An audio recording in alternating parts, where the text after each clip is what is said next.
Okay, for the first lesson, we have an introduction to different applications, components that we have in the Oracle VM server for X86 infrastructure.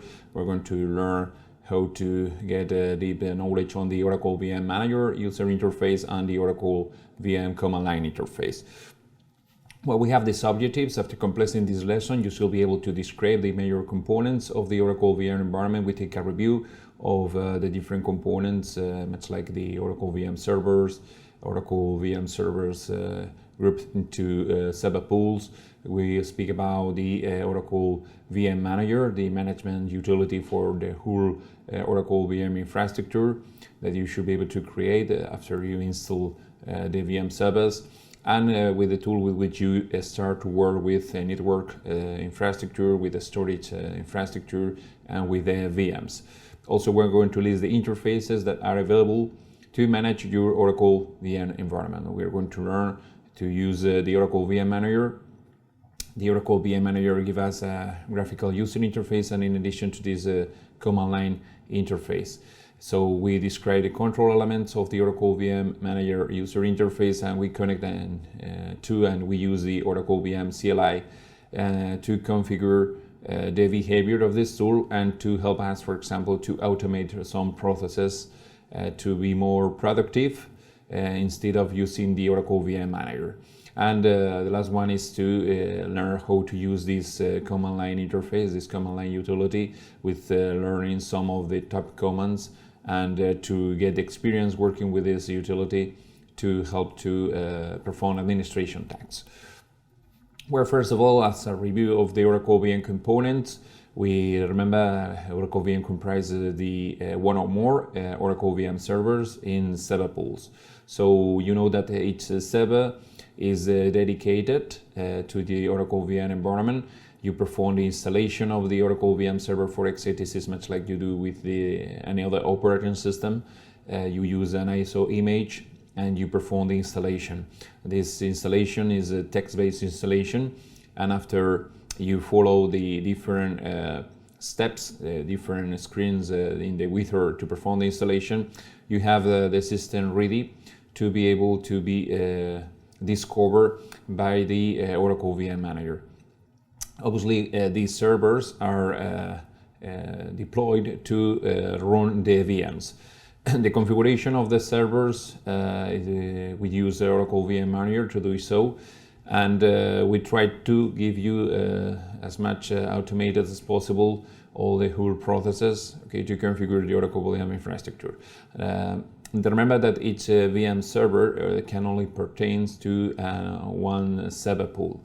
And to be able to run VMs on the VM servers, the VM servers need to be part of the server pools, right?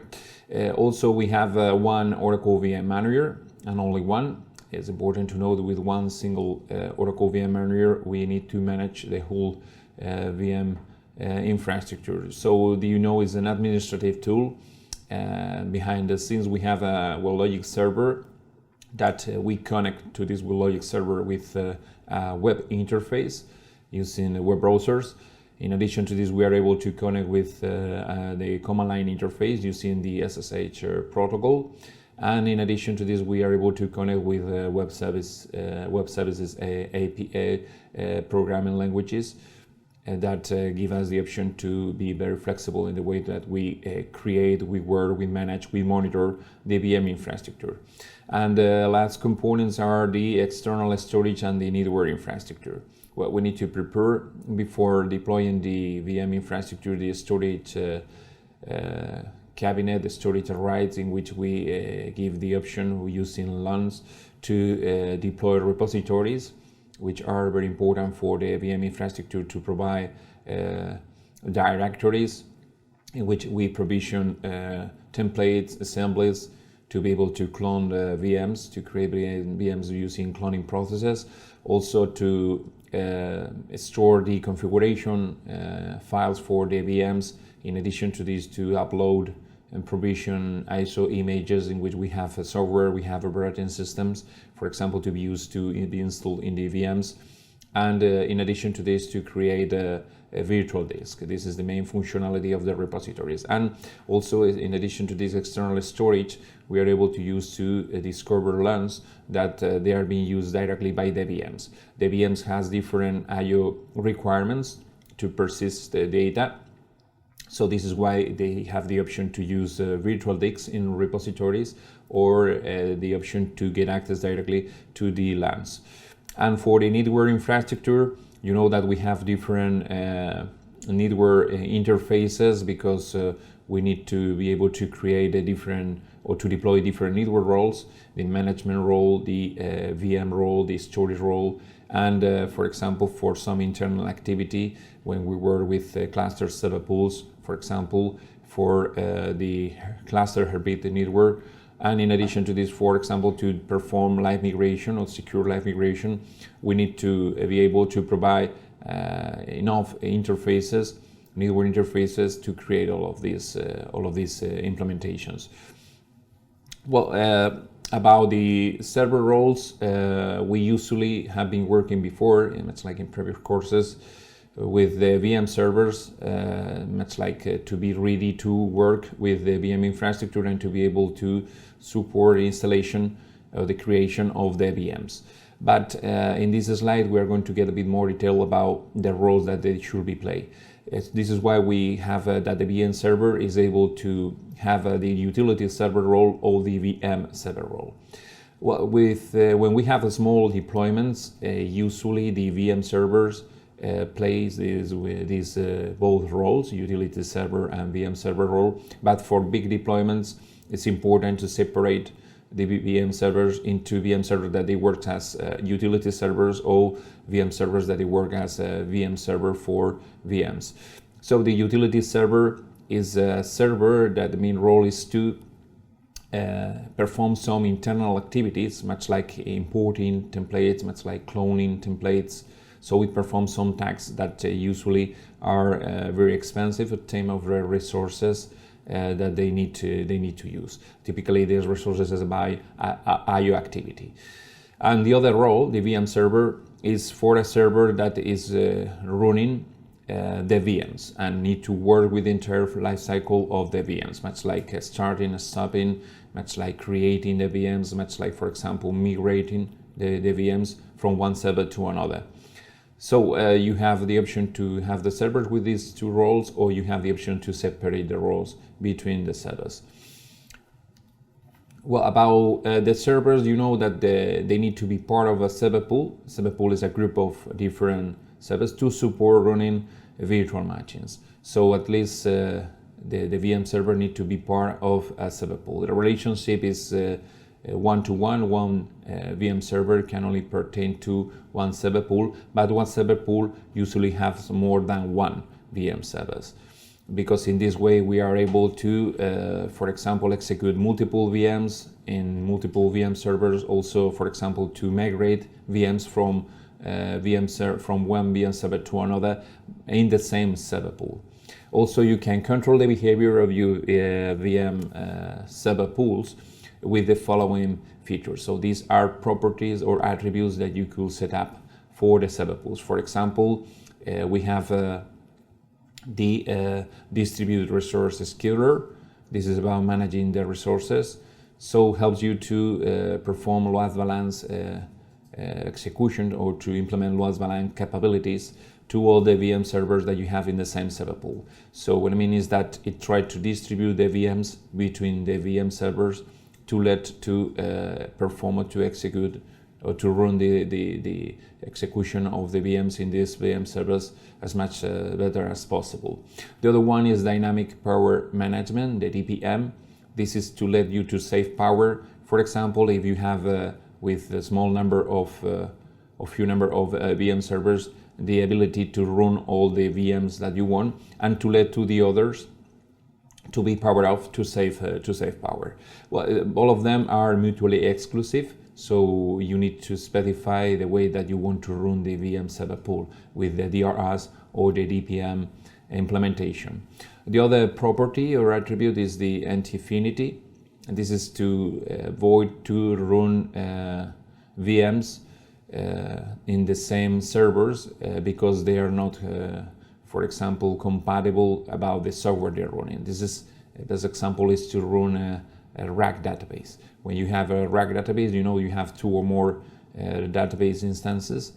So you need to provide 2 or more servers via virtual machines, right? So it's typically that you want to run all of these VMs in different servers. So you need to create an affinity group for all the VMs, for all the VM servers for these VMs, for this server pool. And the other one is the server processor compatibility groups. Well, it's about the processor type and the processor model that, as you know, for example, for performing live migration, you need to migrate the VMs between servers that they have the same processor compatibility. So this is about, for example, working with server with Intel, or for example with AMD microprocessor. You try to find the compatibilities between these processors and to create groups of them. Well, usually what we do is to discover the servers, and automatically we internally create these groups. So when you want to perform a live migration, we give you, or we show you only the servers that are compatible with the processor when you are taking the action of migrating. Well, when we create a server pool, by default, we only gain benefits of, for example, this attribute about the way that we manage resources, the option to create affinity groups, how internally we create compatibility groups. But for example, and in addition to this, for example, to perform live migration, right? But for example, we don't give you high availability functionality for the VMs. To do so, the server pool need to be created as a cluster server pool. This action, for example, it should be performed during the creation of the server pool, and in this way you see that we provide, or the way the server pool supports high availability for the virtual machines, and in addition to this, protection for the repositories. Well, it's important to know that for this kind of server pools, the cluster server pools, when you create a repository on, for example, an ISCSI or Fiber Channel LAN, you are required to specify a cluster server pool. For example, if you want to create a repository on an NFS share, you don't need to create the server pool as as a cluster server pool. Obviously, if the server pool is not cluster server pool, you should be able to work with NFS repositories, but you lost the support for high availability and for protection for the repositories. So in addition to this, you have some kind of limitation about which are the limits. For example, in a cluster server pool, you are limited to run up to 32 Oracle VM servers, while, for example, in a non-clustered server pool, typically you are limited to configure up to 64 VM servers per server pool. In addition to this, when you are going to create a cluster server pool, you need to provide the server pool file system, and you could use an external LAN or, for example, an NFS share. Well, the best practice is to create on an external LAN because it gives us a better performance improvements, right, than, for example, an NFS share. So typically, an NFS share is, for example, in testing purpose. When you're working with a testing environment, it should be enough. But in production, okay, the best practice and the best recommendation is to use an external LAN. Well, we need to use this server pool file system because to support the cluster, we use a cluster software, which is the OTFS, the Oracle Cluster File System. So the OTFS gives us an infrastructure about processes that help us to manage all the servers in the cluster. It gives us the option to implement the network heartbeat and the disk heartbeat, and in addition to this, to store information that is common, is shared by all the servers. This is why we need to have a server pool file system for the disk heartbeat, to implement the cluster algorithms, for example, to detect when a server is hung, to detect when a server is not responding, or to detect a failure on a server. In this way, the other servers that are running in the same server pool detect this situation using this shared server pool file system, and it decides what to do, for example, about remastering the resources that we're using by the server in the server pool that, for example, is not responding. But about preparing the storage for the Oracle VM environment, we need, for example, the storage for the following purpose. The first of all is, for example, to implement the server pool file systems. So we need to provide one server pool file system per cluster server pool. Repeating these classes, we store the disk health bit is needed by the algorithm to be able to deploy the cluster. In addition to this, we store the cluster configuration and the membership of the cluster and additional information that is needed to be able to create the cluster file system, the cluster server pool. In addition to this, the storage is needed, for example, for creating storage repositories. So in these storage repositories, when you store, is where you store the virtual resources, much like virtual disk, virtual matching configuration files, ISO images, and the templates and assemblies. And the other needed for the storage is to use or to get access to physical disk LANs for the virtual machines. So virtual machines have the option to persist data or to store data into virtual disks, and in addition to this, into physical LANs. Well, typically virtual disks are used for the system image, in which you have the operating system, the firmware drivers, the array, and so on. And in addition to this, to store the binaries for additional software, much like, for example, Oracle Database Server or Oracle Fusion Middleware Software, and so on. But for the applications that you have running in the VMs that they require huge bandwidth, they produce a huge amount of I/O activity, the best practice is to use a physical disk alone, because give us better performance metrics, okay, to persist data using this kind of LANs of storage.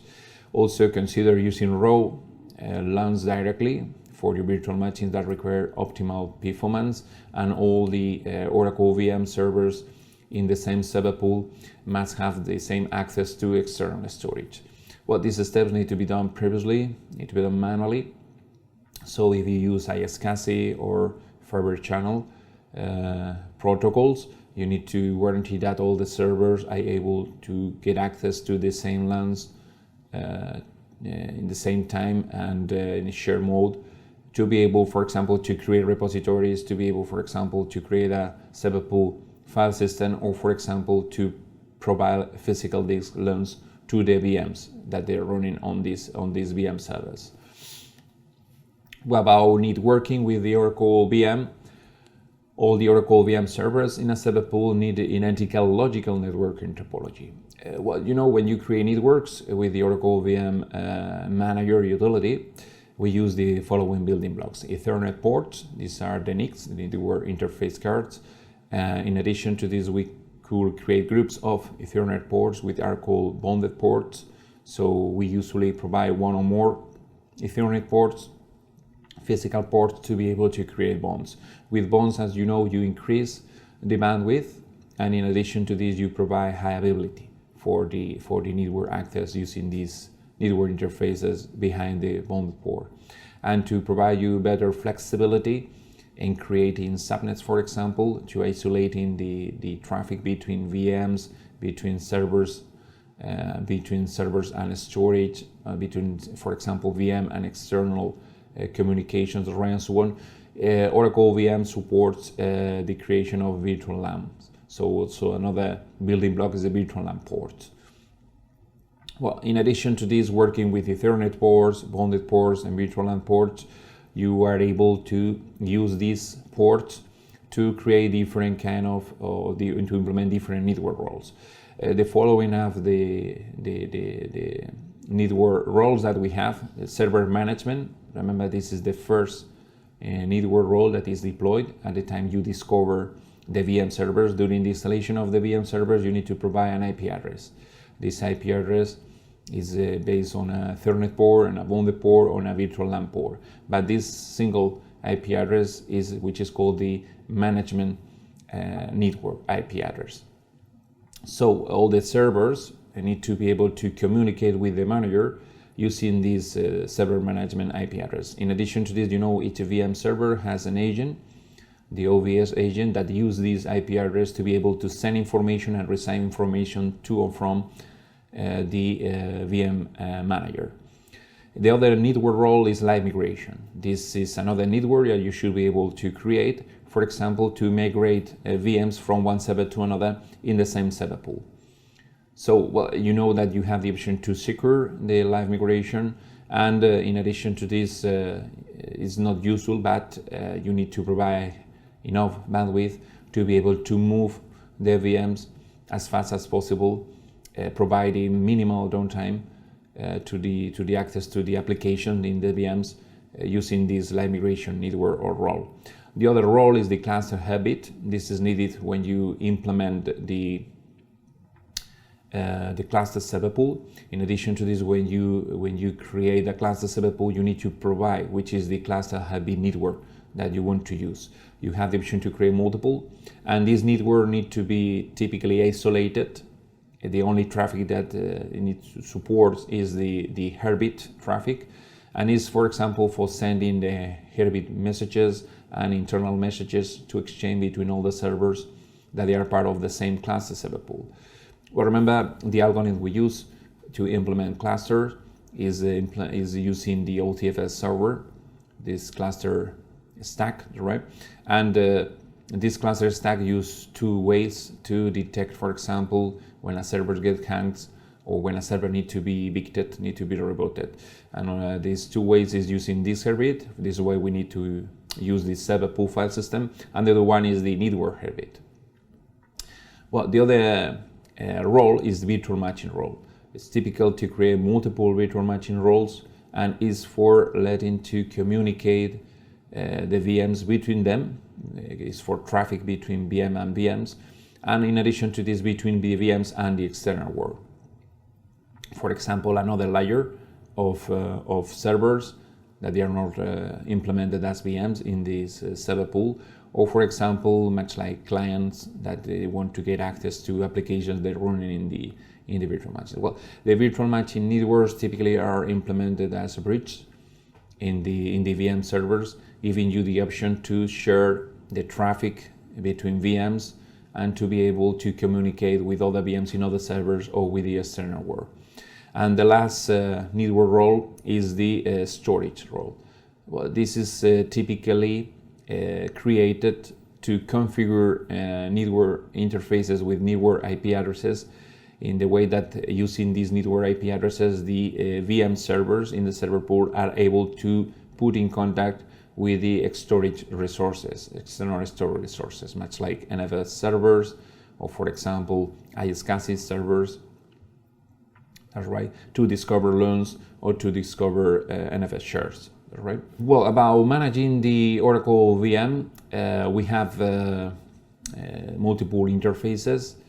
So this is in the first topic for this lesson. Okay, you're going to review the major components of this VM environment. So in the rest of the lesson, we are going to speak about managing the Oracle VM. Well, you see that we have two options to use the Oracle VM Manager user interface. We use a web browser, and the other one is to use the Oracle VM CLI. Well, this is a big picture about the access points for these management interfaces. We have most important in this picture is the manager, right? The manager is software, it's a WebLogic server. This WebLogic server runs a Java application which is called the Oracle VM Manager Core. Well, this Java application provides us access with the Oracle VM Web Services API, and in addition to this, with the Oracle VM Manager Web Console.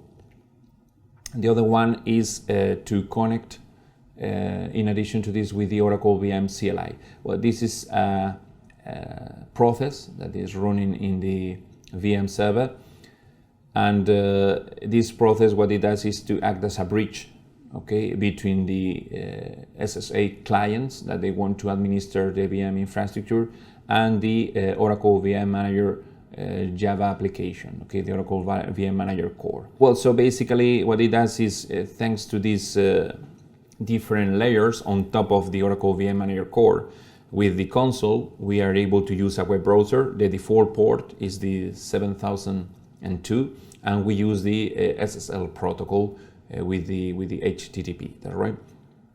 So with any web browser, any supported web browser, much like Mozilla, Firefox, Internet Explorer, and so on, Google Chrome, you are able to administer, okay, the whole VM infrastructure. With the Oracle VM CLI, this is a process that acts as a bridge between the SSH client and the VM Manager core. You see that with SSH utility, for example, much like PATI in Windows or any other SSH utility in Unix Linux platform or MacOS, right? You are able to connect with this process, and the process translates into commands that are supported by the VM Manager core. All right. And the other way is to deploy a custom application using top programming languages that we have, much like Java, Python, Microsoft.NET, and so on. We are able to get access to the Web Services API. So in addition to this, we use exactly the same port as the web browser, you see, to be able to connect. And with the SSH client, we connect to the non-default port, the 10,000, and to connect to this service. And this service, what it does is to connect using this other port, okay, to this one. So at the end, you see that the Oracle VM Manager core, the Java application, okay, it provides only access to the administration interfaces using RESTful web services. So with the web console, it translates into calls to the Web Services API with a custom application, or with this Oracle VM CLI process. Okay, all of them translate commands with SSH, with Python, any other programming languages, or with the web console, okay, into calls to the Web Services API. In addition to this, any action that you take, for example, discovering, creating, and so on, is cataloged in the Oracle VM Manager database.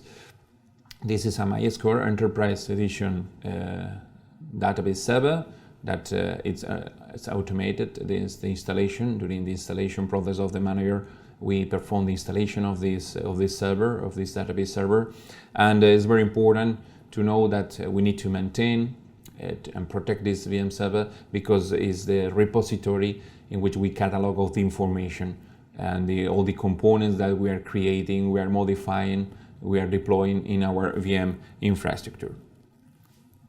Well, additional ways to manage your Oracle VM server environment, for example, in addition to using web browser, a custom application, or the SSH client, we have the Oracle VM utilities. Well, this is a group or collection of different scripts that you are able to use to implement some administration management tasks. There are some few, but help us, for example, to improve or to save time doing so. The other one is Enterprise Managed Cloud Control. With Cloud Control, we have a solution that gives us a 360-degree picture of all the whole infrastructure that we have, not only the virtualization infrastructure, the database, Fusion middleware, business applications, hardware, software. It doesn't matter about networking devices, for example, engineer systems, and so on. If we give us very powerful management capabilities, it's web-based, also give us a command line interface to do so. So it's extensible in the way that, for example, if you want to administer components with this Enterprise Managed Cloud Control solution, you have the option to install plugins to extend the functionality. So we have a plugin that gives us the option to connect with the managers, and in this way with the VM server pools that are managed by these VM managers. So thanks to this plugin, for example, we are able to discover the managers, to discover the VM servers, to work with the virtual machines, and in addition to this, for example, to work with a private cloud. So Enterprise Managed Cloud Control, in addition to this plugin, is able to be extended with additional functionality and to be able to create private clouds with all the Oracle VM implementations that you have. And the other way is to use OpenStack. As you know, this is an open source management software for cloud resources. Well, it's much like a layer that you set on top of all the different VM deployments. For example, Oracle VM deployments, but also is able to work Microsoft Azure, for example, IBM, HP, and many others. So this layer that is on top, what it does is to standardize the way that you, for example, deploy VMs, you manage the life cycle of the VMs, and so on. So you are able to deploy OpenStack, you are able to discover the VM managers that you have in your infrastructure, in your data center, for example, and to manage the VMs with this OpenStack utility and reference, right? This is the end of the part 1, and we continue with the part 2.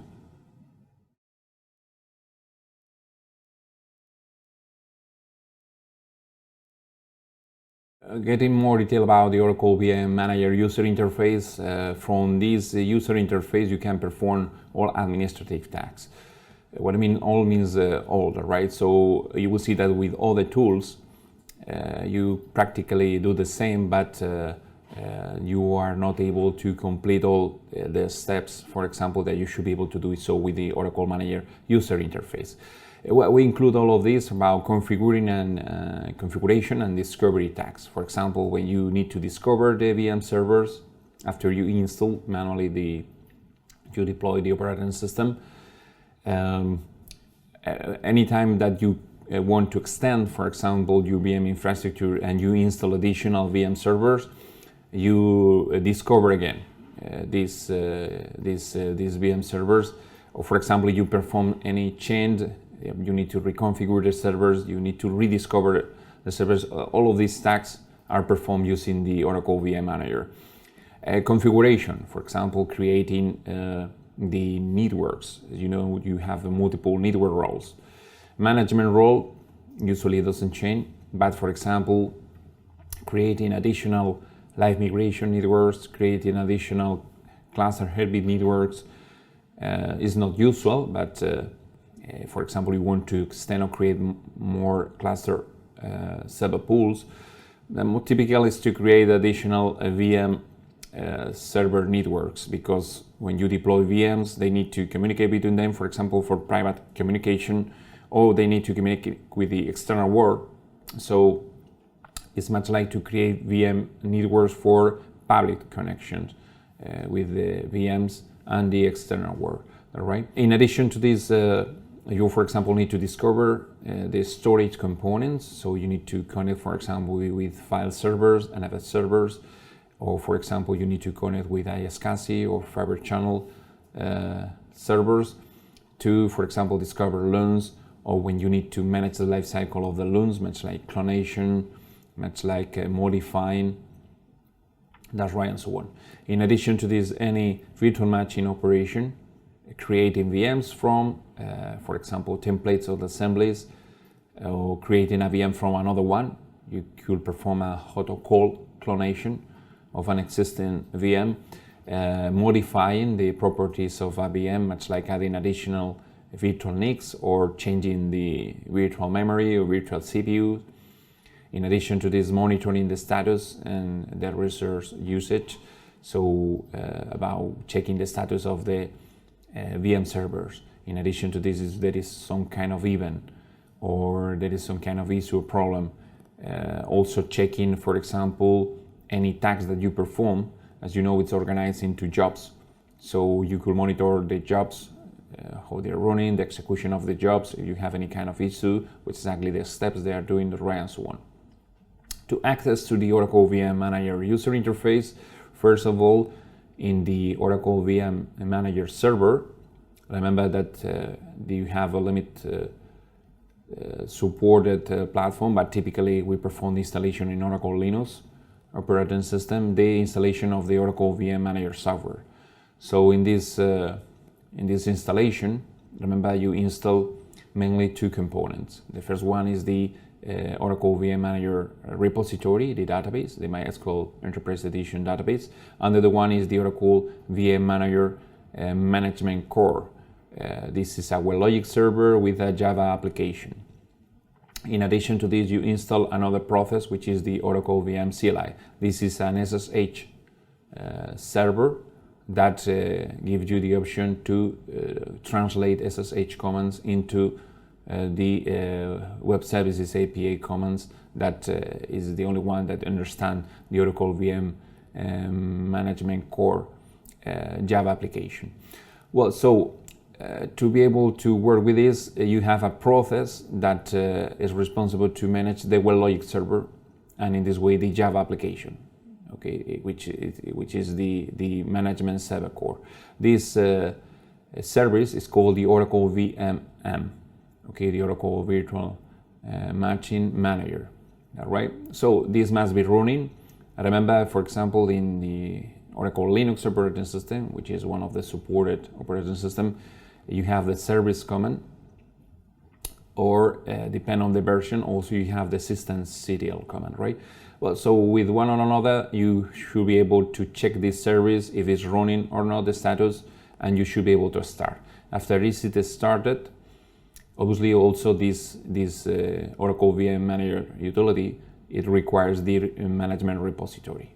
All right, so in addition to this, you have another service that need to be running, okay, to be able to work with this. Well, this other service is the Oracle VM MySQL. This is for the MySQL database. So typically they are started at the same time that the operating system is started. So both of them need to be running, right? Well, after the Oracle VMM is running, and obviously the management repository is running too, you should be able to get access with a web browser. You need to check about if you have a firewall, for example, that is blocking the access to the default port, because the Oracle VM Manager web console is listening on the 7002 port, right? So if you have access, remember you need to get access with the HTTPS protocol, is the secure HTTP protocol. So you need to provide a host name, the public host name of the Oracle VM Manager server host, column 7002 / OVM. This is the virtual directory to get access to the / console, okay, to the web console. Well, so after that, you will get access to a page that typically for the first time is asking you to accept the SSL certificate. Well, after you do that, you get the login page in which you need to provide a super administrator for the Oracle VM Manager application.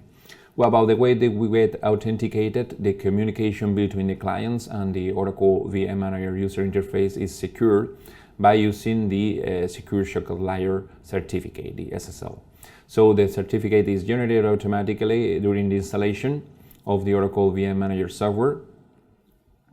This is a certificate that usually is for testing purposes, but you can replace this installation generated SSL certificate with a certificate, for example, that is signed by an external certificate authority. So if, for example, you have your own key certificate server in your company, or for example you work with external providers, okay, you should be able to replace or do so. Well, we show you later, for example, how do you get access to additional documentation, additional resources to learn how to do so, right? Well, during the initial access, remember the Oracle VM Manager user interface offers you this self-signed certificate, this automatically generated certificate that was created during the installation process. Well, so you need to accept because you have no way to verify, okay, to trust in the certificate authority because it's created automatically for testing purpose. So you need to add that much like an exception in your web browser to accept this, and after that you will get access to the web page. A login web page. Well, basically accepting this certificate, or if you want to replace with another one that automatically is accepted, what you guarantee is that the communication between your web browser with which you are connected to the manager and the manager core Java application, right, is encrypted. Okay, this is the more important question. Well, after you get the login page, okay, you need to provide the super administrator username and password. The super administrator username by default, as you know, is the admin user, and the default password is typically admin too, right? But remember that during the installation process of the manager, you need to provide the password for this super administrator, for this admin user, right? After you get logged, you typically get this main page. Okay, this is the top page, the main page, in which you have you see multiple regions or zones. It's divided, so you have tabs, for example, to get access to the health of the system, to be able to view which are your servers, server pools, the VMs, manage repositories, access, for example, to storage, external storage components. In addition to this, you have some kind of reporting and resources that you will provide to the whole environment, and jobs. Remember, any administration task you perform is executed as a job, right? Well, in addition to this, well, top of right top corner, you have, for example, to log out, you have the option to perform some customization in settings, also to get access to help, to documentation. These are called global links.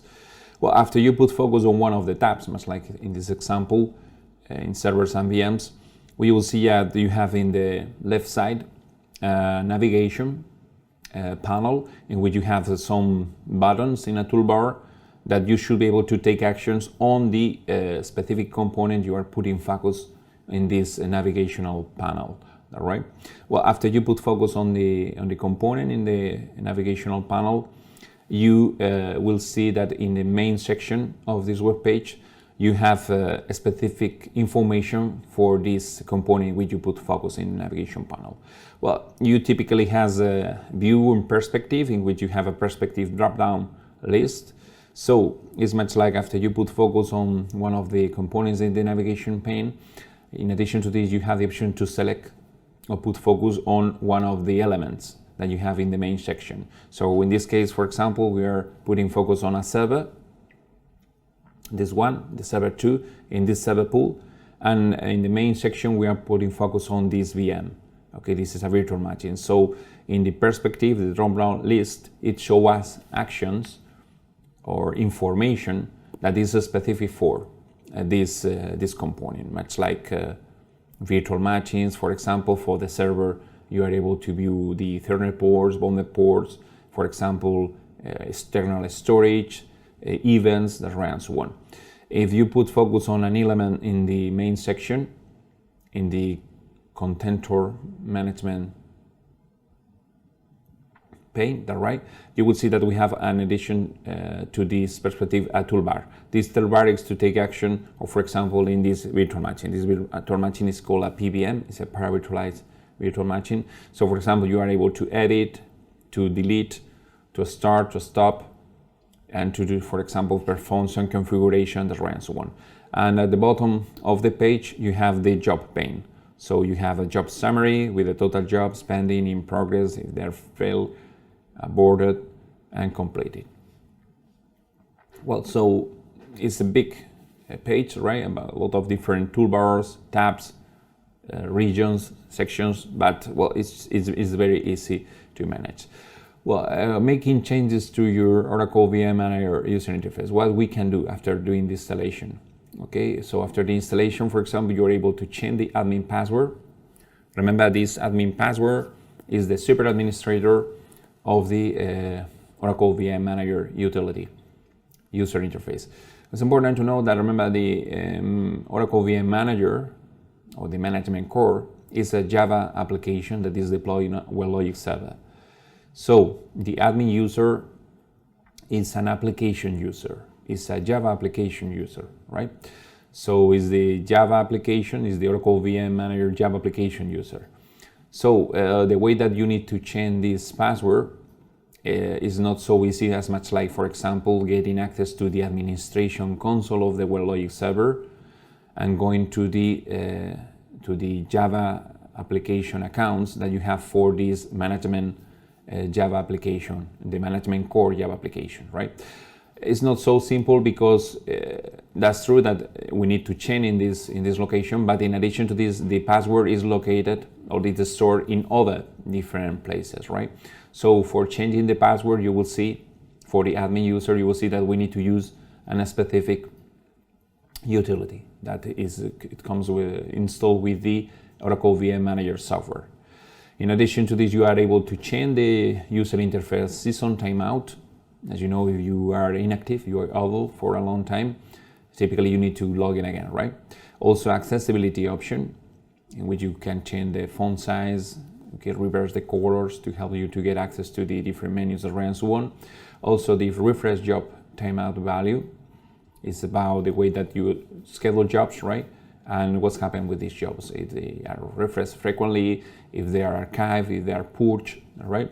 And also the statistics collection interval. You have a section about health with report statistics about running VMs on VM servers, the use of resources, CPU, memory, right? So the way that you collect these statistics, right? What about changing the admin password? To do a show, you need to change in the WebLogic server. So it requires the WebLogic super administrator password. You need to know that we have two different super administrators after we install the manager. We have a super administrator for the WebLogic server and the super administrator for the management core Java application. So typically the super administrator for the WebLogic server is his name is WebLogic. And the password is exactly the same as the admin user for this Java application, because we set up this during the installation, all right? Well, you could choose different if you want, all right? But the WebLogic password is set during the installation, right? And the default password is the password given for the admin user account during the installation. So obviously for security reasons, typically you have the option to change the admin's password to avoid to have the WebLogic super administrator and the management core Java application super administrator the same password. Well, to do a show, you need to use the Oracle VM Manager Administrator tool. All right, this tool, it's showed there, right? Is ovm_admin command. So you are asked to enter the current password, to enter a new password, and to enter the WebLogic super administrator, the WebLogic account password. Well, here you have the example. Okay, you need to go to the Oracle home in which you install the manager, U01 app Oracle. There you have the OVM-manager-3. This is the Oracle home for the manager software. And there you have the bin directory. In the bin directory, you have multiple binaries and utilities, and one of these is the OVM admin. So you need to provide to the OVM admin the parameter that's modify user. Well, OVM admin is able to be used to change many other things, not only the admin password. So for modifying the admin password, we need to provide the modify user. So you see, you need to enter the username, admin, the current password, in this case, welcome1, United Compilation. We need to provide a new one, in this case, my admin1. We need to re-enter again, and we need to enter the password for WebLogic. I repeat, it's for the WebLogic user. In this case, we use the same. And you get the execution of the script, and you see some command output was omitted, and at the end you get that the command was executed successfully. So remember, this procedure only changes the admin password. Well, how do you change the Oracle VM Manager user interface season timeout? You change the amount of time the user interface can remain inactive before timing out, right? Default is 30 minutes, 1,800 seconds, so it's in seconds, right? And well, to change this, you have the Oracle VM Administrator Guide, for example, the section that is show us this also, for example, which is the maximum timeout that you should be able to set up, right? Well, I will show you later at the end of the lesson some additional resources, how to navigate to the documentation, right, and so on to perform this and many other previous next tasks you will learn, right? Well, about changing accessibility options, you have the option to modify or change these features using two different ways. For example, from the login page, you have a button, right? Or from the, after you get logged, from the settings drop-down menu, as you see in the global links section. Okay, so you see in settings, you can use a screen reader, you can use high contrast, you can use large font, Okay, so these are the options. And from the login page in accessibility option, okay, you will have the option to do so, right? What about changing the refresh of job timeout value?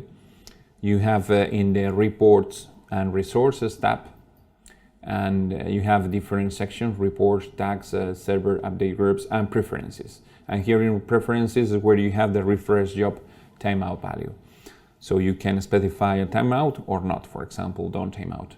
So the radio button determines whether to set a timeout value on a long running jobs or not. The default value is 2,745 minutes.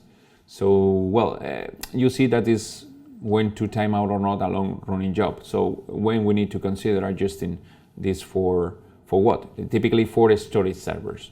When you have many file systems and you want to discover, for example, storage servers with, for example, a lot of NFS shares, or for example, a lot of LANs, right? Something like this. We need to adjust the timeout value. If, for example, we see this error, no file systems available, okay, because it was timed out and it was not able to discover all. That's right. So the message usually means that the value is set too low for the number, for example, of file systems you have in these storage servers, right? Well, about changing, another way to parameterize or customize the Oracle VM Manager user interface is changing statistics collection. Well, it's in the same section, reports and resources tab, preferences section. You have these four values about collect system statistics. It needs to be enabled, and if it's enabled, it's about statistics collection interval.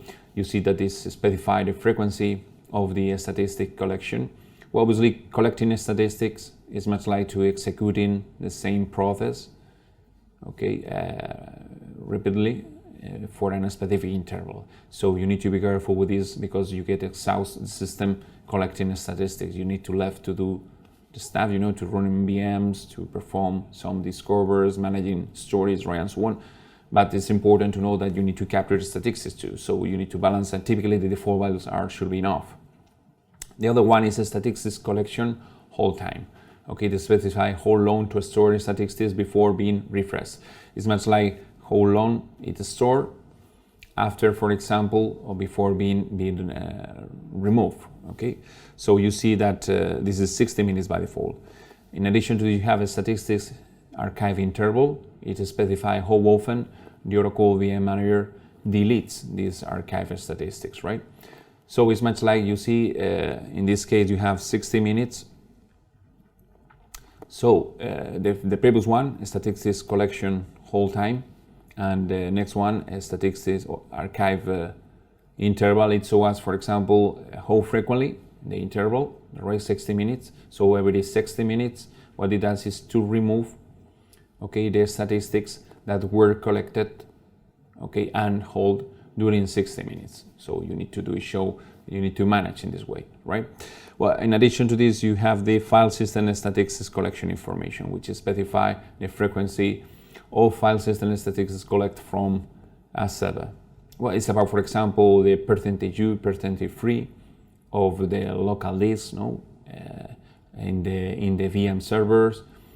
For example, if they fill it up due to a problem, there is a big log file or something like this. So it helps you to collect this and show you, for example, if you are almost to be full the disk, and in this case, you know, typically the servers get hanged. No? So it's nice to know about this and to show you alerts on this, right? Well, you see that these are the topics for example, showing us the different way to parameterize or customize. In this quiz, which of the following tabs can be seen from the main window of the Oracle VM Manager user interface? The health, that's true. Storage, that's true. Virtual machines, that's not true. And jobs, that's true. Remember, there is no specific virtual machines tab.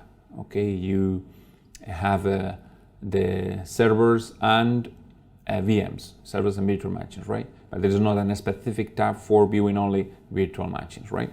And this is the end of part 2, and we're going to start to the part 3.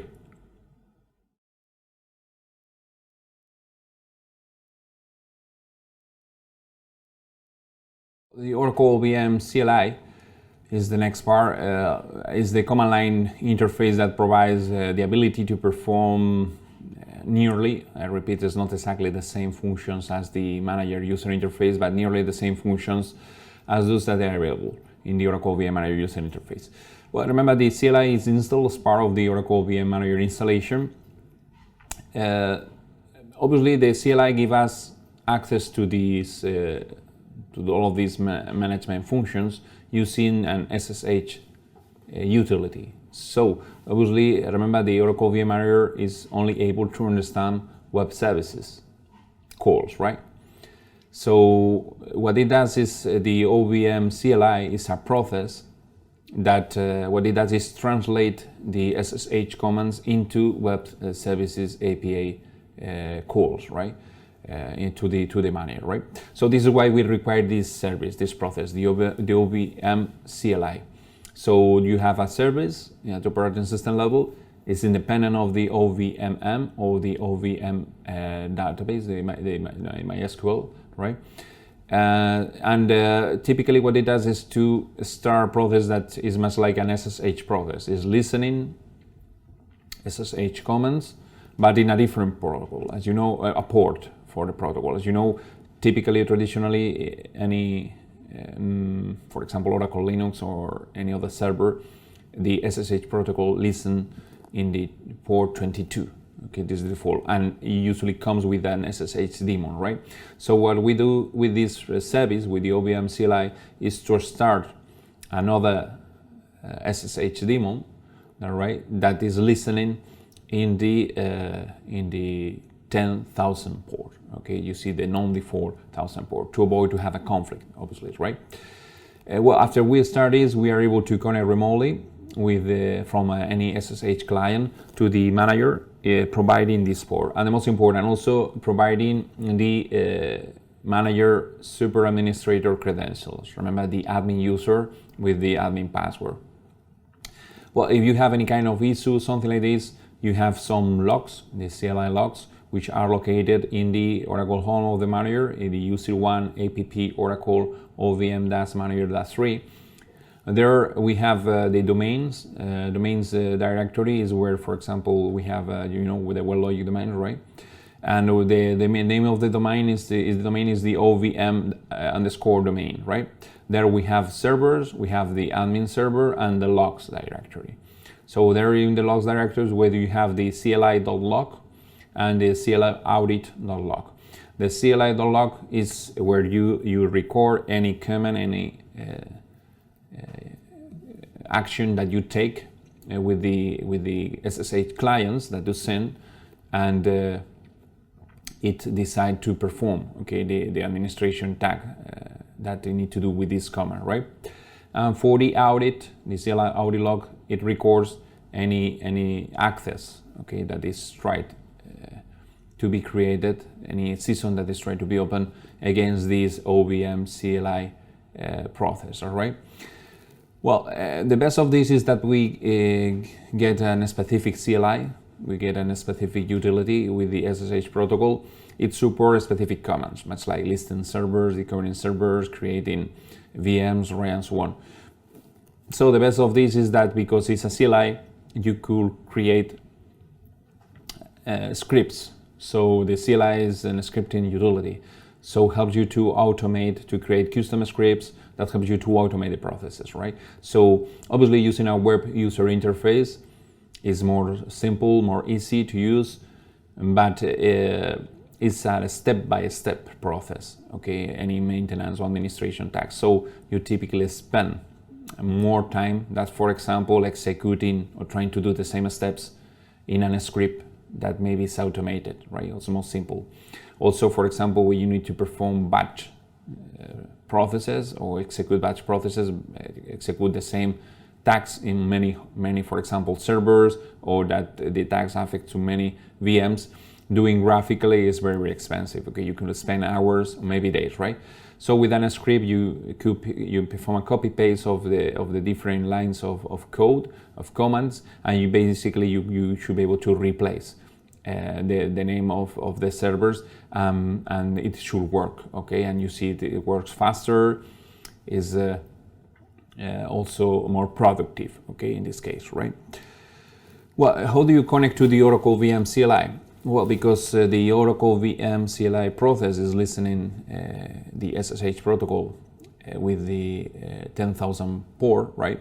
You see that the command is the SSH -L to provide the user, in this case the admin. After that, you provide the name of the host name or localhost or the IP address of the manager, right? -P, because we don't use the default port, the 22 port, we use the 10,000 port, right?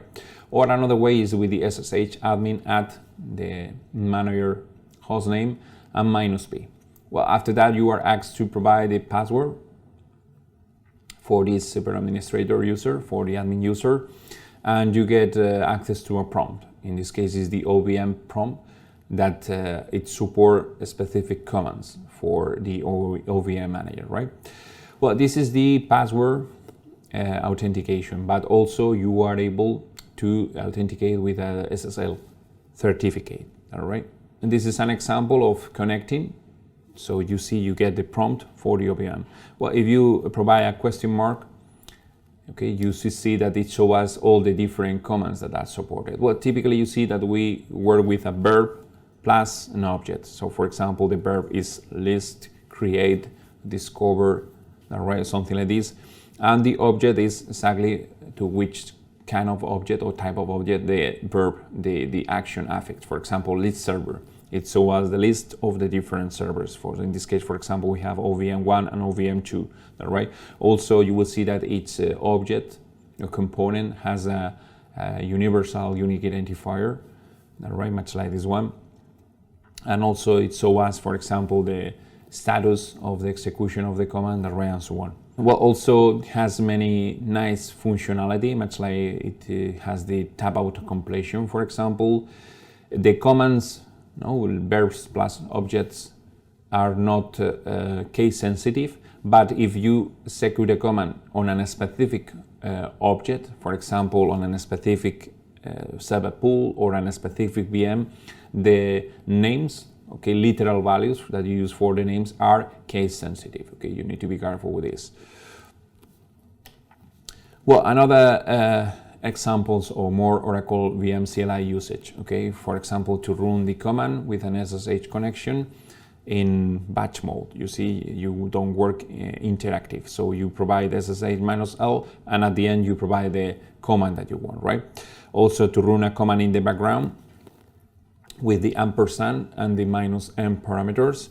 Okay, you do this, right? You see that it's exactly the same. SSH -L, the super administrator, the host of the manager, -p, the port, and with -n. With -n, what you do is to execute the command, right, without getting a failure, typically an error, when you send the command to the background. Well, obviously in this case, you need to be careful, because if you provide -n, okay, it's much like you send the command and that's all. But for the successful execution of this command, you need to use SSL authentication, okay, because with the -n you have an option to provide a password. Okay, it's important to know. But in the previous example, okay, you should be asked to provide the password if you don't get authenticated with SSL certificates, right? Well, also you have the option to configure the output mode. With rows, you get deep detail about the execution of the command. Spurs, you will see, it keep the output to a minimum.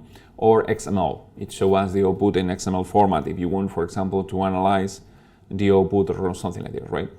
Well, additional command, for example, finding objects and commands. You have the option to execute show object types and show us the different kind of object types that we have, right?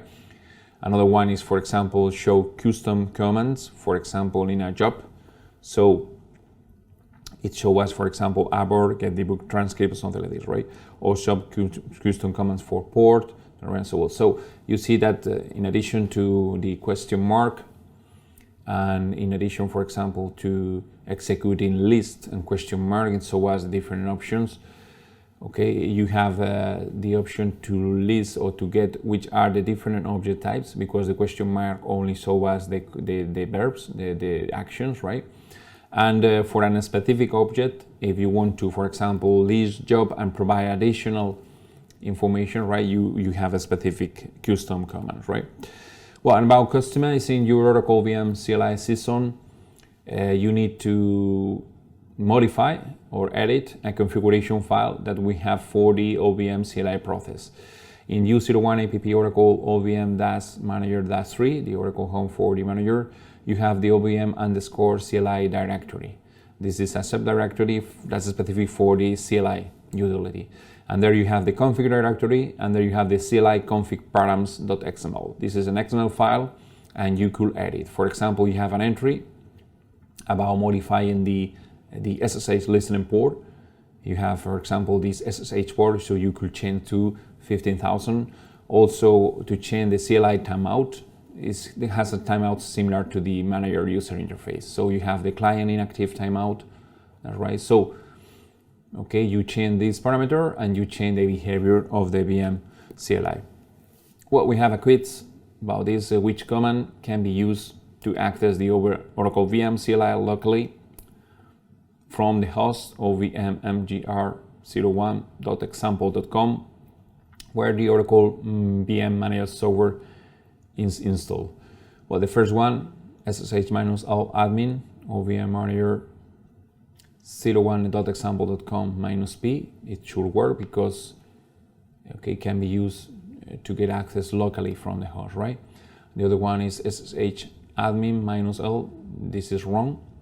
The other one is ssh-l admin, and you have OVM manager 01.example.com-p 1000. Well, this is the wrong port. Sorry, the first one is wrong too, okay, because you see 7002. This is the default port for the manager user interface, but not for the.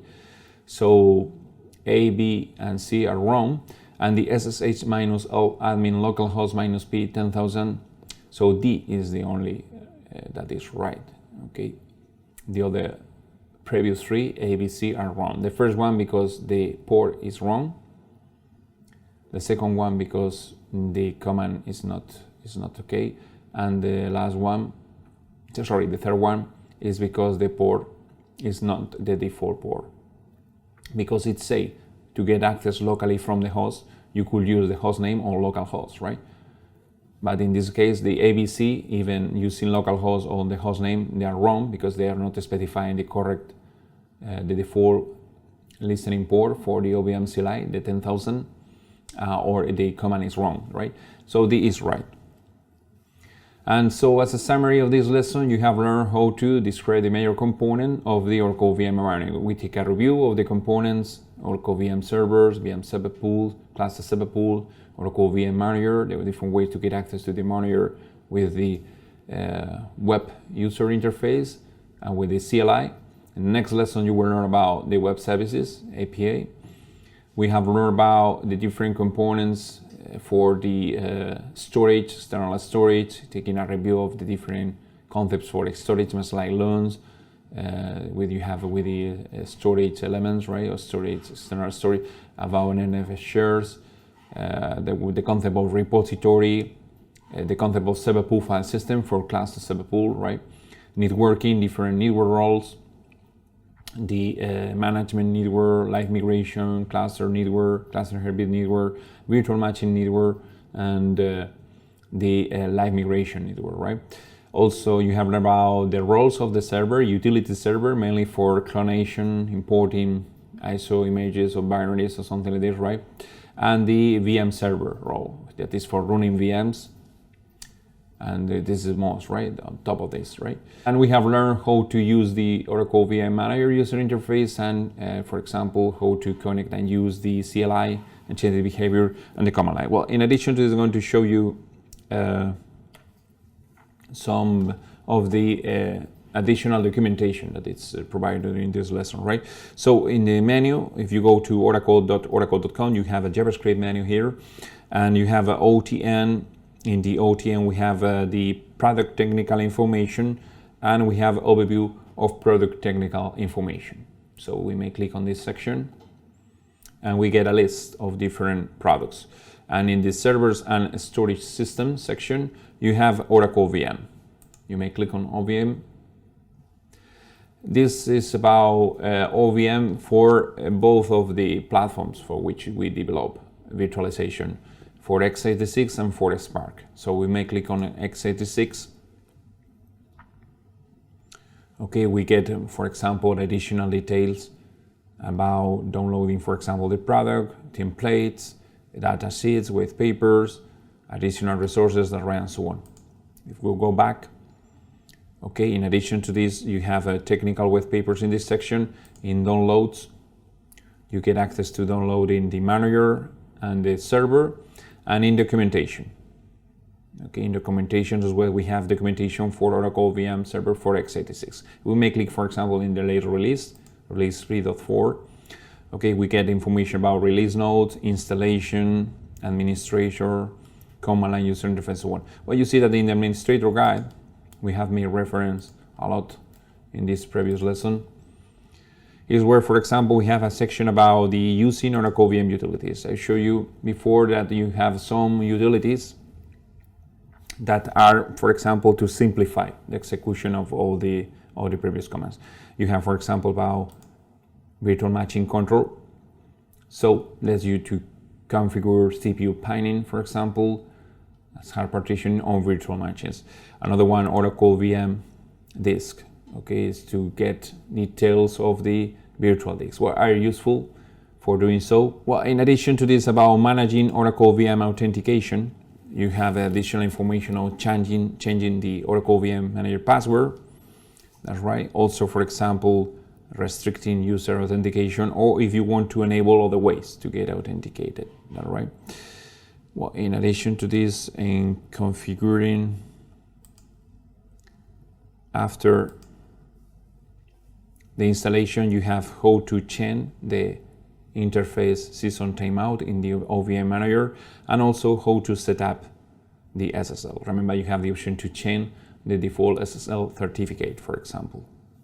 All right, so you have the different steps, even working, for example, with external certificate authorities. All right. Well, in addition to this, configuring after the installation, for example, you have the option to perform some typical maintenance tasks, much like changing the memory size of the management domain. As you know, any VM server comes with it's a SAN server, developed and customized by Oracle with the unbreakable enterprise kernel. So it comes with the hypervisor, and if they are after the hypervisor, this small kernel is loaded, it typically launch one VM, which name is DOM0. Okay, this domain 0, this VM is responsible to managing all the devices with which the VMs works to stabilize the communication, and so on. The hypervisor basically manages memory, processor interruptions, right, and so on, to give access or control to the DOM0, right? So this DOM0, for example, you have the option to change, and typically you need to increase this VM memory to support additional VMs, right? Also, if you want to enable multipath, right, and so on. Well, it's a nice documentation because you see you have additional information, and also I will show you additional information for this. If you want to know about, for example, in the documentation section, the top limits. No, I explained you before. For example, we are limited up to no one limitations. I guess is this a configuration limits. Yeah. You see that, for example, Oracle VM servers in a subpool and cluster is 64, and OVM servers in a subpool cluster is 32. In addition to this, for example, number of servers, number of subpools, number of configured virtual machines, and number of running virtual machines, which are the limits for this. Also supported guest operating systems, that's right, and so on. Well, so that's all for this lesson. We have a practice, that's right, that I will explain you later, and basically that's all.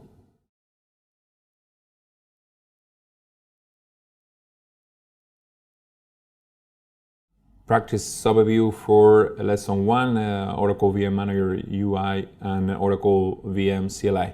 In this practice, you get familiar with the host and networks in your practice environment.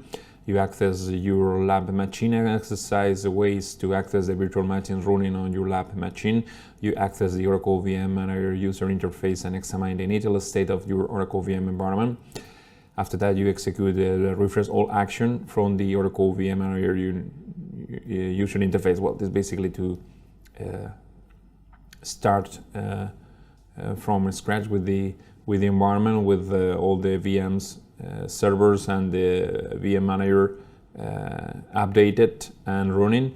And you start the Oracle VM CLI to perform basic operations, and you examine the Oracle VM CLI configuration and log files. This is your practice environment. We have an Oracle VM Server 01 and Oracle VM Server 02 as the Oracle VM servers, the first and the second VM servers. In addition to this, we have the Oracle VM Manager, the OVM MGR01 is for managing your Oracle VM infrastructure. You get access to these VM servers and the VM Manager using your lab machine. As you see, the lab machine is much like a gateway to getting access to the different VM servers. They are running as virtual machines, right? But we think about these servers and the manager server as physical servers, right? Well, in your lab machine, you will see that we have some bridges that emulate network connections between the servers and the managers. So this way we have in violet color the management and the SAN storage network. You see that this is the subnet 10.0.2.0. In addition to this, we have in light blue the virtual machine network, the VM_net in this subnet 192.168.1.0. In the dark blue, we have the Heartbeat network, the HB_ network is the subnet, the 192.168.2.0. And in red, we have the storage network, storage_net, which is in this subnet 192.168.3.0.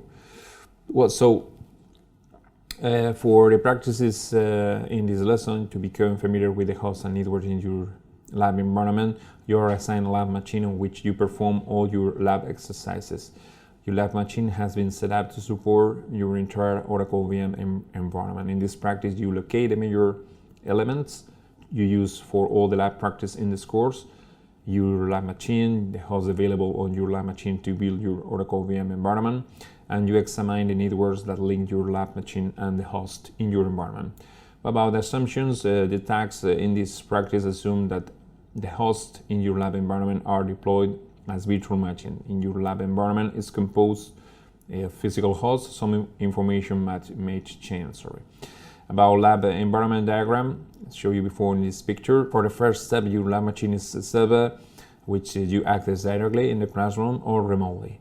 Second step is your environment contains the three hosts running as virtual machines on your lab machine. The ovsvr01.example.com is the host name of your first Oracle VM server. The Oracle VM server for X86 software is already installed in this host, and the IP address is 192.0.2.101. The other server is the OVM SVR 02.example.com is the host name of your second Oracle VM server. The Oracle VM server for X86 software is already installed in this host, and the IP address reserved for this host is 192.0.2.102. The third server is the OVM MGR 01.example.com is the host name of your Oracle VM Manager machine. This host has Oracle Linux 7.3 installed as a guest OS. The Oracle VM Manager software is already installed in this host, and the IP address for this host is 192.0.2.121. When you need access to this host as part of this practice, you log in them from your lab machine. Step number 3, your environment contains several networks. The classroom network, this network allows your lab machine to communicate with the outside. Your Oracle VM environment does not use this network. The other one is management and storage network. This network allows you 3 virtual hosts to communicate with your lab machine.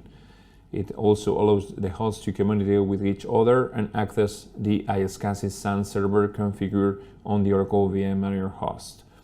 This network is configured on the 192.0.2.0 subnet.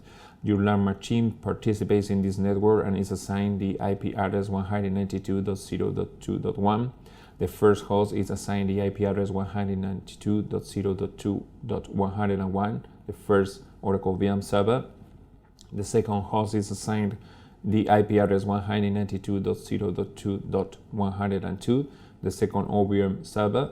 And the third host is assigned the IP address 192.0.2.121, host to act as the Oracle VM manager. The other network is the virtual machine network. This network allows the virtual machine deployed on your Oracle VM environment to communicate with each other and also to communicate with your LAN machine. This network is configured on the 192.168.1.0 subnet. Your LAN machine participates in this network and is assigned the IP address 192.168.1.1. The OVSVR01 example.com host is assigned the IP address 192.168.1.101, the first OVM server. The OVSVR02.example.com host is assigned the IP address 192.168.1.102, the second OVM server, and the host acting as the OVM manager does not participate in this network. Other network is the Herbit network. This network allows the two Oracle VM servers deployed as part of your Oracle VM environment to communicate with each other for the Herbit function of your Oracle VM server pool. This network is configured on the 192.168.2.0 subnet. Your LAN machine participates in this network and is assigned the IP address 192.168.2.1. The OVSVR01.example.com host is assigned the IP address 192.168.2.101, the first OVM server. The OVSVR02.example.com host is assigned the IP address 192.168.2.102, the second OVM server. And the host acting as the Oracle VM manager does not participate in this network. The other network is the storage network. It allows the two Oracle VM servers deployed from your Oracle VM environment to access the NFS storage server. This network is configured on the 192.168.3.0 subnet. Your LAN machine participates in this network and is assigned the IP address 192.168.3.1. The OVSVR01.example.com host is assigned the IP address 192.168.3.101, the first VM server, and the OVSVR02.example.com host is assigned the IP address 192.168.3.102, the second Oracle VM server. The host acting as the Oracle VM manager doesn't participate in this network. Your LAN machine has been set up to support the network described above, and note that your LAN machine uses bridges to implement the networking infrastructure needed for your Oracle VM environment. A bridge as a virtual switch to connect virtual machines.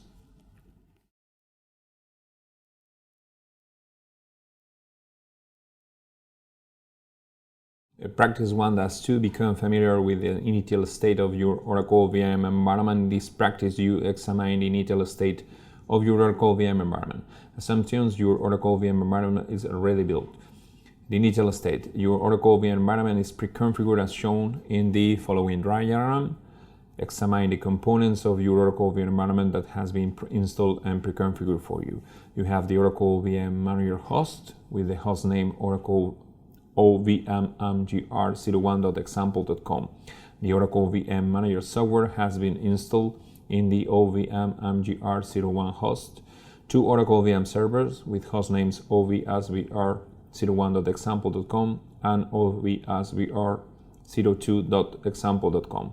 The Oracle VM server for X86 software has been installed in the OVSVR01 and OVSVR02 host. The networking infrastructure, the network described in the practice 1-1 has already been configured. An NFS server and an SCSI storage server. The storage has been pre-configured and is accessible by the two Oracle VM server and a cluster server pool named Pool 1. The server pool has been created and both Oracle VM server has been added to this server pool. We have two repositories, an NFS type named NFS_repos located on a share in a NFS storage, an iSCSI type repository called iSCSI_repos1 located on a LUN in the iSCSI storage. Both repository has been present to the Oracle VM servers in the pool 1 server pool. And two virtual machines exist. The iSCSI_PVM1 virtual machines resources resides in the iSCSI_repos1 repository. This virtual machine was installed from an Oracle Linux 6.5 ISO file as a basic server. The NFS_PVM1 virtual machine resources resides in the NFS_repos repository. This virtual machine was cloned from a virtual appliance containing an Oracle Linux 6.5 virtual machine.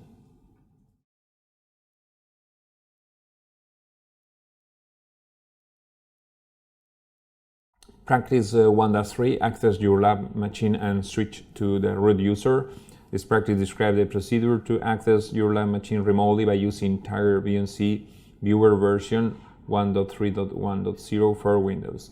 This is the recommended method for accessing your lab environment, and this practice is written using Tiger VNC. This procedure assumes that you have downloaded and installed Tiger VNC from My Desktop or from the following location. For additional methods of remotely accessing your lab machine, refer to the remote access options in the appendixes at the end of the activity guide. Note that if you are accessing your lab environment remotely, you have received instructions on how to access your lab machine. The following steps summarize the configuration and connection tags when using the Tiger VNC Viewer client for Windows 7.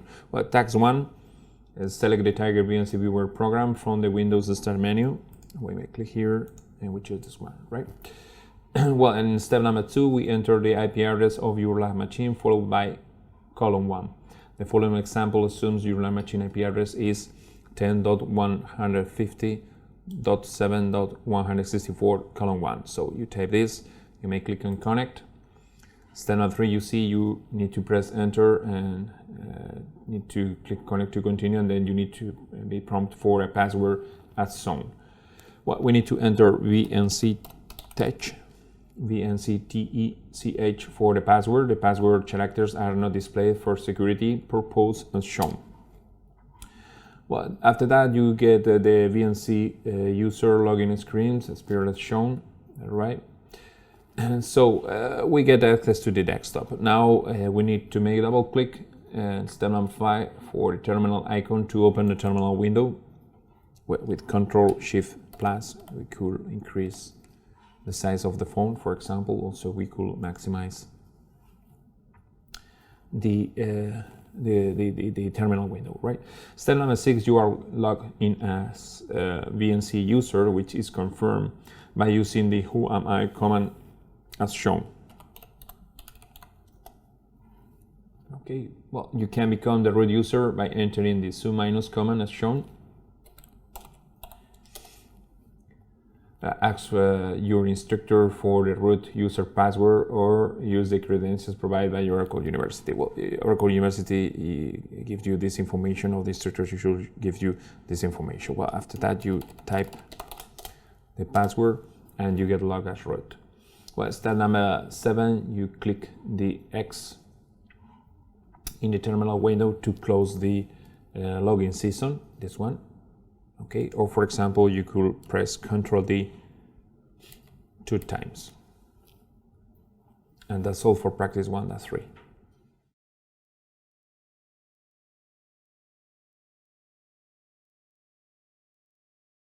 Practice 1.4, access running host by using the SSH command. This practice, you access the ovasvr01.example.com host, which is already configured and active.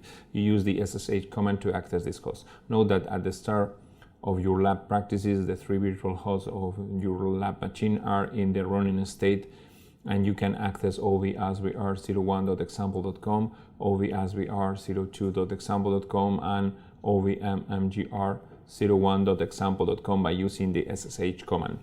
If one of the virtual hosts is not running, refer to Appendix A for information about how to list the status of your virtual machines and how to start a virtual host by using the XM command. Well, for attacks, first step is from your lab machine desktop, open a terminal. So we go to the terminal icon. I'm going to press Ctrl+Shift+ to increase the size of the font and to maximize the window. Well, step number 2, in the terminal we switch to the root user, but with su-, and we provide the password. Well, you see that in the step you are asked to provide the Oracle password, but remember you should ask with your instructor, or you need to refer to the Oracle University documentation to know which is exactly this password. Well, in step number 3 we use the SSH command to access the vr01.example.com host. When prompted to continue with the connection, enter yes to accept the RSA key fingerprint. So we use the SSH vr01.example.com. You are asked and you provide yes. Well, the password for the root user in the VM servers and the VM manager server, remember, is Oracle. Well, you have a table at the beginning of the activity guide, and it shows you all the different credentials. Well, after that, in step number 4, we display the OVM server relates information. To do so, we execute cat etc Oracle release or OVS release. So you see that we are working with 3.4.2. Step number 5, we display the host information, but with Control-L, we're able to clear the screen, and with cat etc host, you will get the IP address. This one, 192.0.2.101, and the host name. Well, you see that this is the management network, right? And in step number 6, we exit your SSH session on the ovsvr01.example.com. So we type exit, and now we get to as root in the remote lab host. That way you return to the session on your lab machine. And that's all for practice 1.4.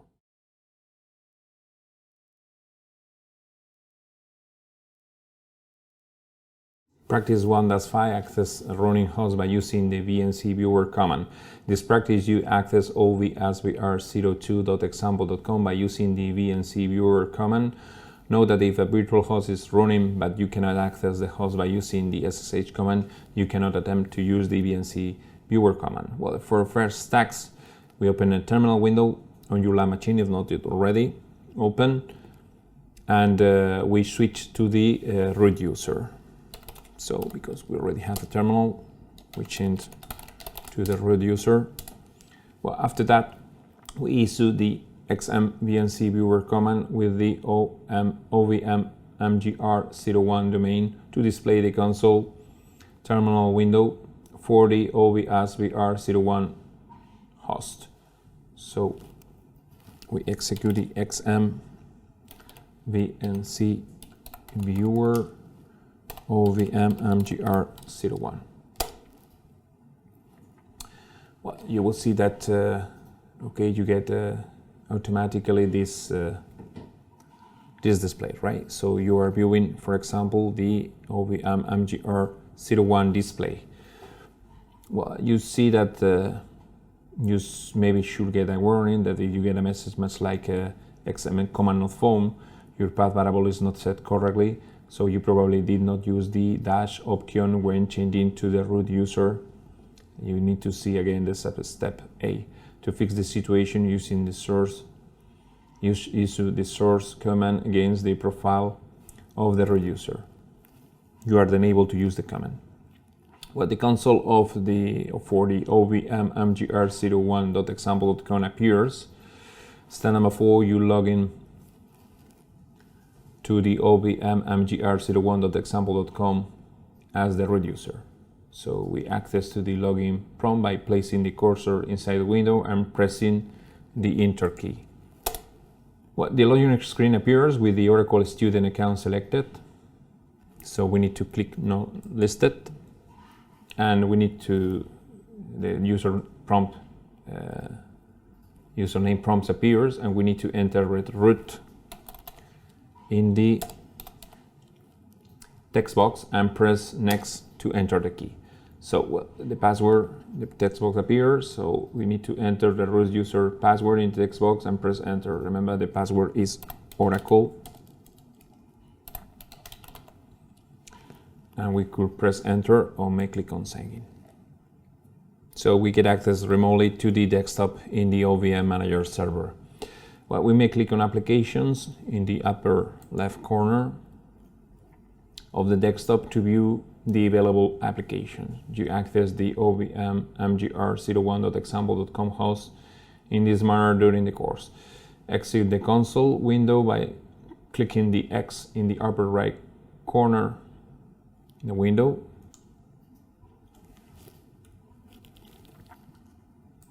And with Control O, we'll clean up the terminal. And that's all for practice 1.5.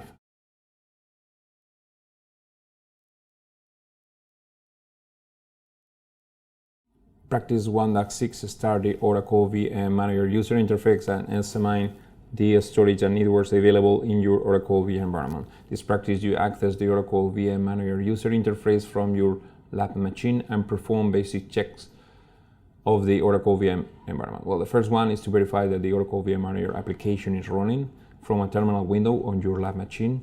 As the root user, we use the ssh-x command to access the OVM mgr01.example.com. When prompted to continue with the connection, enter yes to add the RSA fingerprint.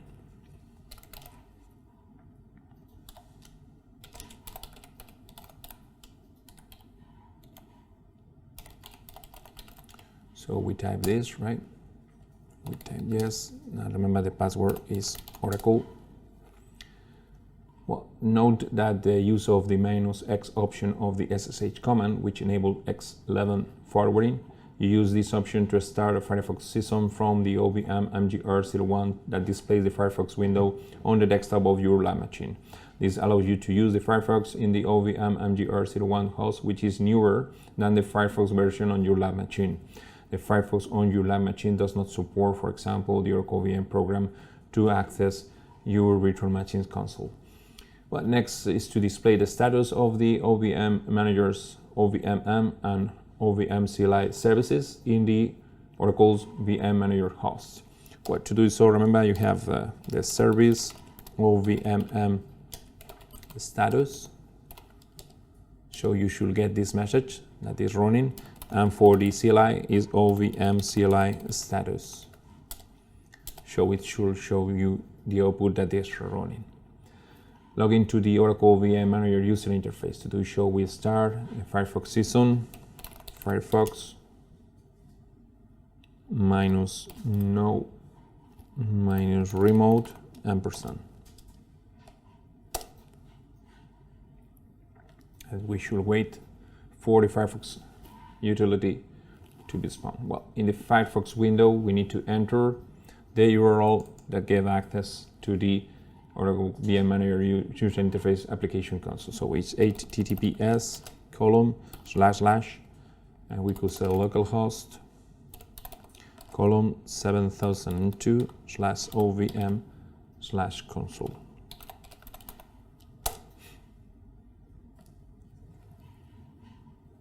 So, well, remember, if the connection is in trust, so we should ask this window that should appear. So you need to make click and understand the rigs. In the same window, you need to click the add exception, and you need to make click on confirm security exception in the add security exception window.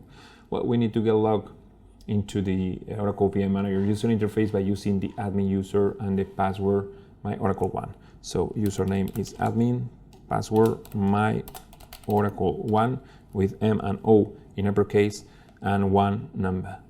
We may click on login.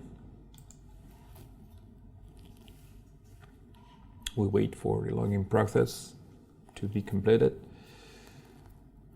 And step number 3, we're going to examine the network and storage configuration in your Oracle VM environment. So we may click on the networking tab which lists the networks that should appear as shown in the following screenshot that you have. You see that you have this one. Remember, this is the management network. Also, it's been used for live migration, right? This is for the cluster server pool, the cluster heartbeat. This other one is for storage. It's been used to get access to the ISCSI and NFS servers. And the virtual matching network has been used to communicate VMs between VMs you deploy in the VM servers in this server pool. Well, after that, we may click on the storage. In this storage tab, we click the expand button next to the file servers and the SAN servers. So we expand the file servers and we expand the SAN servers. So you see that we have the NFS_ server as the file server and ISCSI_ server as the SAN server. Well, we are going to highlight the NFS_ server in the navigation pane and examine the NFS share information displayed in the management pane when the file system perspective is selected. So you see we have this share is the NFS repos 1. Also remember in the perspective, okay, you get additional information about the NFS share, also about, for example, access groups, and you could take some actions, right? After that, we highlight the ISCSI_ server in the navigation pane, and we examine the loans that are shown for the ISCSI server when the physical disk perspective is selected. So you see we have physical disk and it lists the different loans. Also, in addition to this, you are able to list, for example, the access group, volume groups, information. When you put focus on a specific loan, you should be able to take some actions on the loans, right? Well, and that's all for practice 1.6.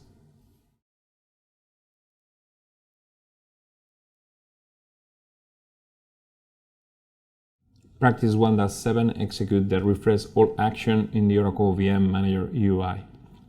In this practice, you use the refresh all action to perform a refresh of the entire Oracle VM environment. You perform this step because your environment was pre-configured, safe to compress files, and restored as part of the build process for your lab environment. The refresh all action refreshes the information about the environment in the database of the Oracle VM Manager. Oracle recommends that you use the refresh all action after a restore or a recovery operation. Well, for the first task, we need to display the server pool infrastructure that has been pre-configured in your Oracle VM environment. In the Oracle VM Manager user interface, we click the servers and VMs tab. We click server pools in the navigation pane, and we click the refresh all icons. Well, if we expand, oh, that's right, and we have this. If we make right click on the server pool, you have refresh all. The refresh all action triggers several jobs that do not appear in the job summary pane, which is located at the bottom of the Oracle VM Manager UI. Okay, so you will see that the refresh model is here in progress. Also, you will see that some servers are locked because they need to be refreshed, right? So we need to click on the jobs tab to examine the jobs that are part of the refresh all actions. Note that you can use the collapse pane button of the status filters pane and the job summary pane to extend the list of jobs to the entire window. Well, so you see all the different jobs that are related to the refresh all actions. Note that the initial job, which has been described refresh model, this is the parent job, and all the other jobs relate to this parent job. So this is the parent job, and all of these others, okay, are related to this. Well, the refresh all action takes a few minutes to complete. Also, you will see that it shows the status as succeeded, right? Note that you can perform the refresh all from the Oracle VM CLI by using the refresh all command, but this command does not provide any useful output about the actions taken during the execution of the command. If you use the refresh all command from the Oracle VM CLI, you can examine the jobs trigger in the Oracle VM server user interface. Your Oracle VM environment is ready to use. That's all for practice 1.7.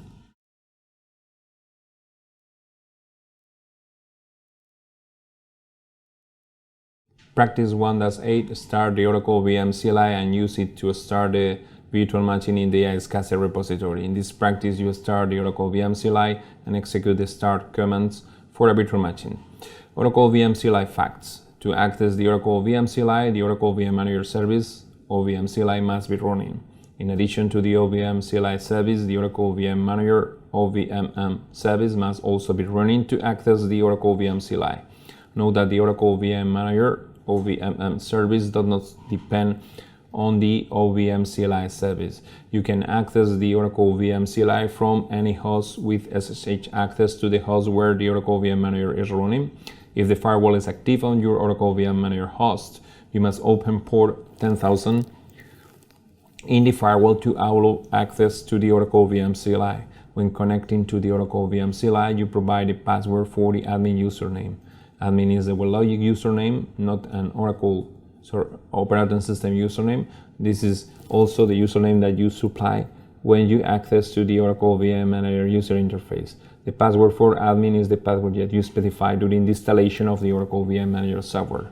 About the tags, we double-click the terminal icon on your desktop with Ctrl-Shift+. Increase the size of the phone and we maximize the window. In the terminal, we change user to root, --, and we provide a password that you are specified by the instructor.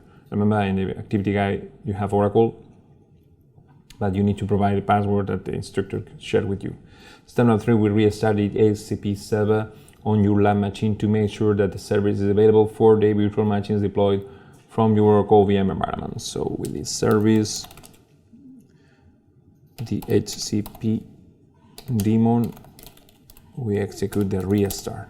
So you should get an open match like this one, shutting down the HCP daemon and starting again. As done before, we access the Oracle VM CLI by using the SSH command. In prompted to continue with the connection, enter yes to accept the key fingerprint. So with the SSH -L, the admin user for the OVM MGR01 with the port 10,000. Well, we need to type yes, and remember the password is the same because as you provide during the Oracle VM Manager user interface login process, because we use exactly the same user. My Oracle 1 with M and O in uppercase and 1 in number. Well, after that you get the prompt from the OVM CLI.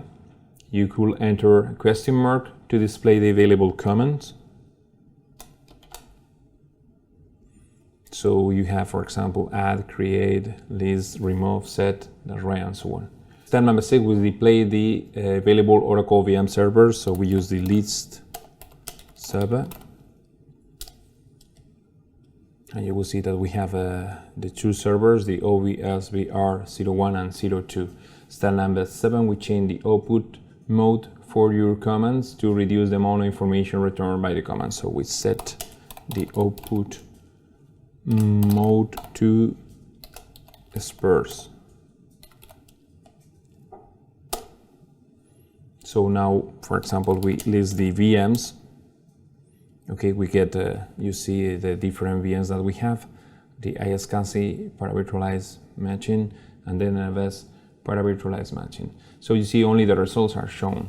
The time and the status information as well, the command used are not displayed. Note that when you use the set command to change the behavior of the Oracle VM CLI, this change lasts only for the duration of the current season. You learn how to change the behavior of the Oracle VM CLI in a more permanent fashion in practice 1-9 titled Examine and Modify the Oracle VM CLI configuration file. Step number 9, we get the status information about the X86_PVM1 virtual machine. If it's not running, start it. Well, we use the show VM command to display information about the X86_PVM1. So we type show VM with the name equals to X86_PVM1. Well, so all of this information is about the VM. So we get information about the status, is the stopped, which is the memory, maximum memory, processors, priority, start policy, boot order, about the configuration file, which is located, the domain type. In addition to this, to which pool pertains, the repository, which are, for example, virtual disk mappings, virtual disk. That's right, and a description, and so on. Well, because the VM is not running in standard time, okay, the information states that it's not running, we could start the ISCSI_PVM 1. So to do show, we use start VM, which name is ISCSI_PVM1.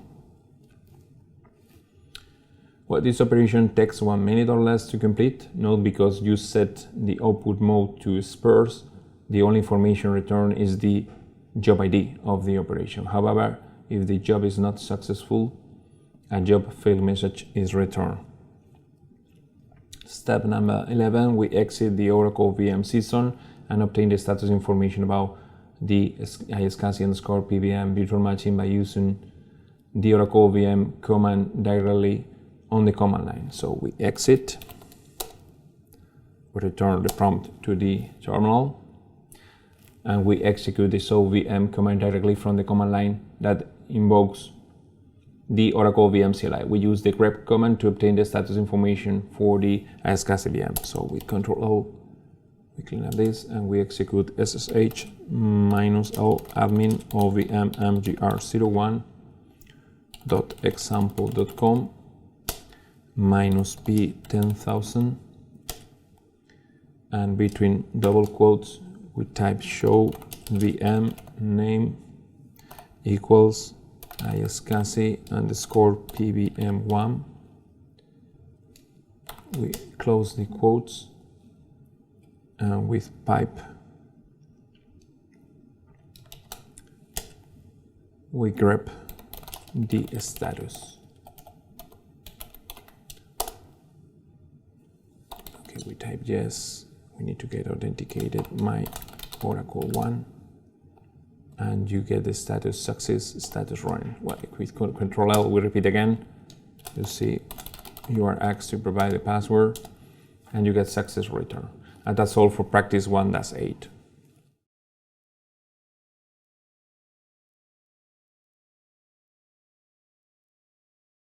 Practice 1-9, we examine and modify the Oracle VM CLI configuration file. In this practice, you examine the Oracle VM CLI configuration file as well as the log files associated with the Oracle VM CLI.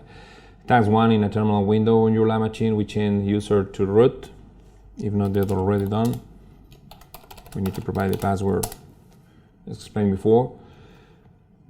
Step number 2, we access the OVM mgr01.example.com as root by using the SSH command and provide the password for the root user. Remember, it's Oracle. So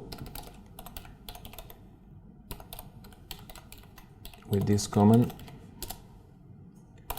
and the Oracle password. So now we can log into the OVM mgr01 host.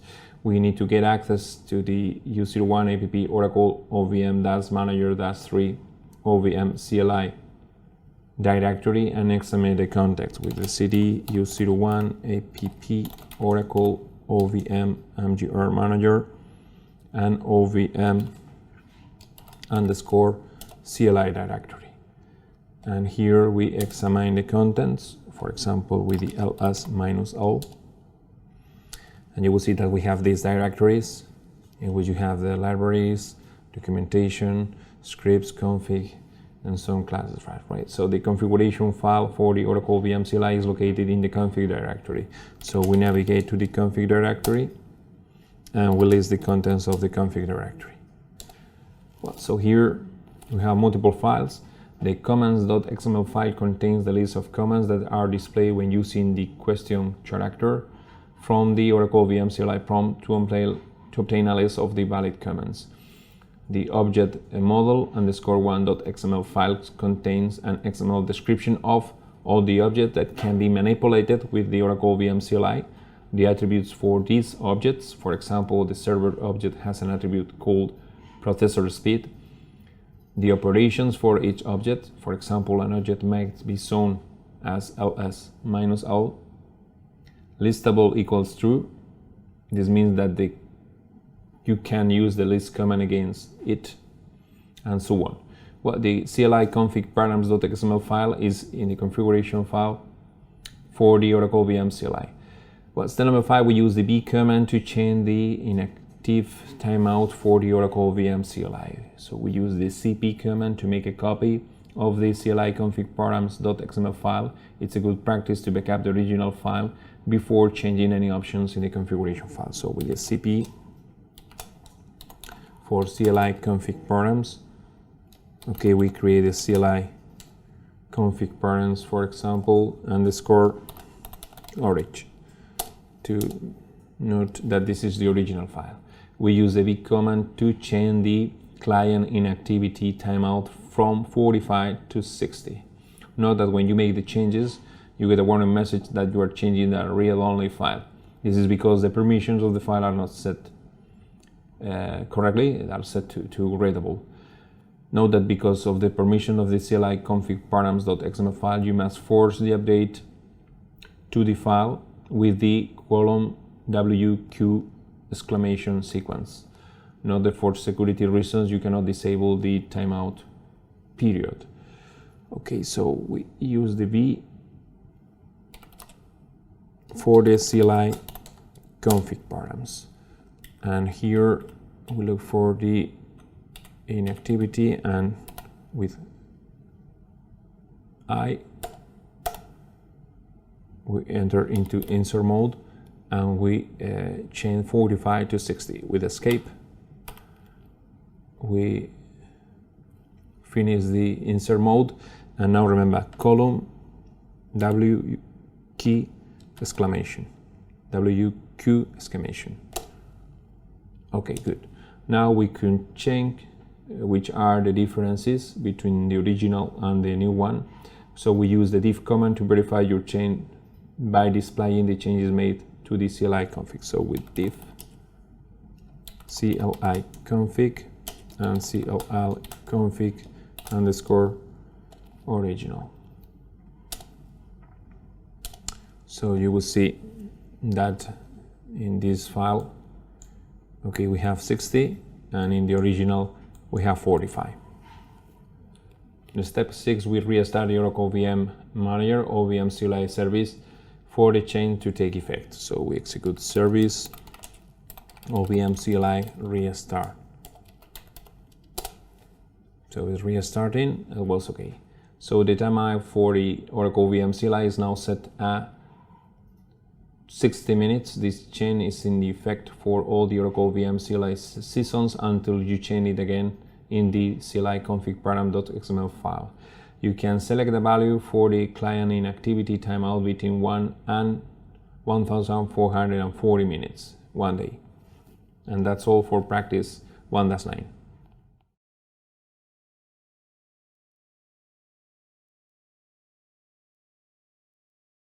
Appendix 1A lists the start and stop the virtual machines with the XM command.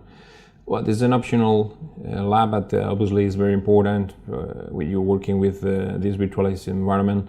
We use the virtualization on top of virtualization. So we need to use the information in this appendix if you have to manipulate your virtual machines with the XML or the XL command. The XL command has replaced the XM command, starting with the send for that one release. The examples in this appendix use the XM command, but the examples work similarly with the XL command. You have a warning about generally there is no need to start or stop virtual machines with the XM command. You use the information in the appendix only if one of your virtual machines is not running when you access your lab environment. Your lab environment supports 3 hosts as virtual machines. The information for these virtual machines is summarized in the following table. You have a host 1, 2, or 3 with the virtual machine names OVS VR01, OVS VR02, OVM MGR01 respectively, and with the host name or for guests running in the virtual machine. This is exactly the same, ovsvr01.example.com, ovsvr02.example.com, and ovmmgr01.example.com respectively. Well, assumptions, all XML commands are executed from the command line prompt of your lab machine from a terminal session logged in as root. So for attacks, the first one about list all running virtual machines by using the XML list command. Well, we check that we are connected as root to the last machine. This is for these demos, right? But you need to check with your Oracle University information, which is actually the host that you get assigned, right? So we use the XM list. So I'm going to reduce the size to show you better display.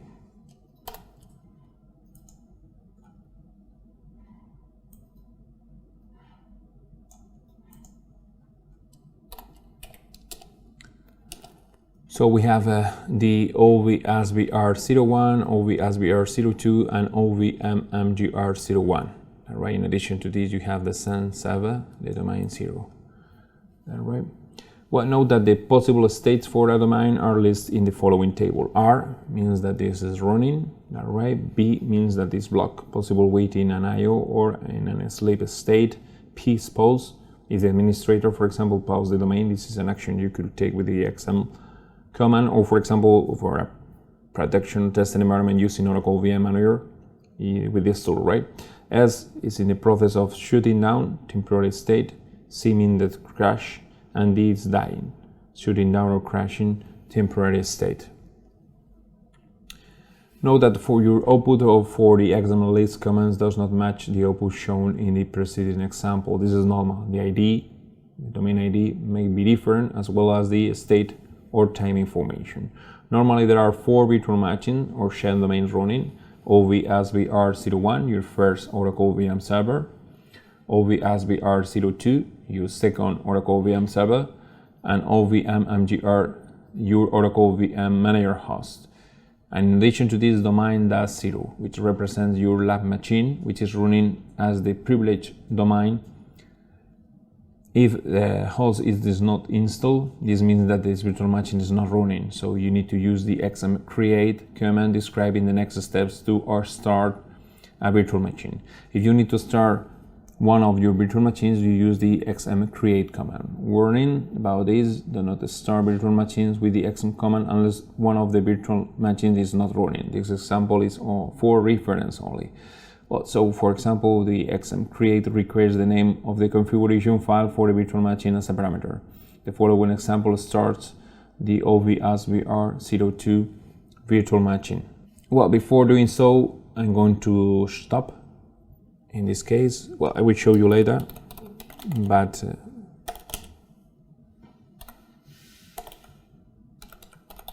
with this command is the way that we stop the virtual machine. So we list, you will see that the OVSVR has disappeared. All right. Well, so to let me to show you the step number 2, how to start the OVSVR02 virtual machine, we navigate to the OVS directory, running pool, OVSVR02. Here it will list the content. You will see that we have the configuration file. So with the xm create vm.cfg, okay, is the way that we start the OVSVR02 virtual machine or domain. Well, other virtual machines are started in the same manner. For example, if you want to start the OVM MGR01 virtual machine, we change the directory from OVS running pool OVSVR02 to OVS running pool OVM MGR01, and you issue the xm create vm.cfg command from that location. Well, after that, we use again the xm list to show us that now the OVSVR02 is running. If you need to shut down or restart a virtual machine, we use the command xm command with the shutdown or reboot option. Well, I showed you before, for example, how to do a show. If you scroll up in the command terminal data history, okay, you see that this is this command, all right? So you will see that has disappeared, all right?